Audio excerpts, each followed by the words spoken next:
রুদ্র মোহাম্মদ শহীদুল্লাহ, জন্ম 1956, মৃত্যু 1991। রুদ্র মোহাম্মদ শহীদুল্লাহ প্রতিবাদী কবি হিসাবে খ্যাত।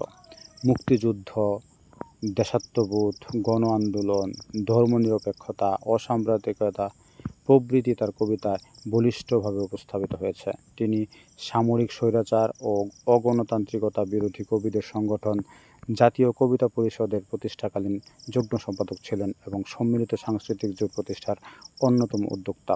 বিতর্কিত নারীবাদী লেখিকা তসলিমা নাসরিন তার স্ত্রী। বিবাহ করেছিলেন 1981 সালে এবং বিচ্ছেদ হয়েছিল 1988 সালে। জন্ম: রুদ্র মোহাম্মদ শহীদুল্লাহ 16 অক্টোবর 1956 খ্রিস্টাব্দে বরিশালে জন্মগ্রহণ করেন।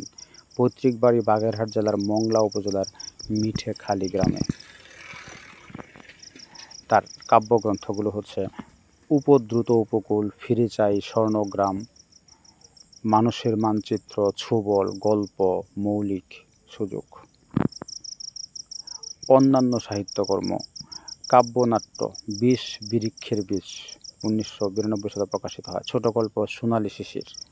বিখ্যাত গান ভালো আছি ভালো থেকো, আকাশের ঠিকানা, চিঠি লেখো। বিখ্যাত কবিতা বাতাসে লাশের গন্ধ, জাতীয় পতাকা আজ খামছে ধরেছে সেই পুরানো শকুন। মৃত্যু হয়েছিল 21 জুন 1991 সালে। 70-এর দশকের একজন কবির নাম আমরা যদি বলি তাহলে রুদ্র শহীদুল্লাহর নাম বলতে পারি। সোনালী শিশির কোন ধরনের রচনা? সোনালী শিশির একটি ছোট গল্প ছিল।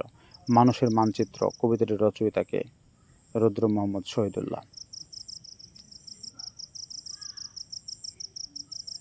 নিচের কোনটি রুদ্র মোহাম্মদ শহীদুল্লাহ লেখা কবিতা? ফিরে চাই, স্বর্ণগ্রাম।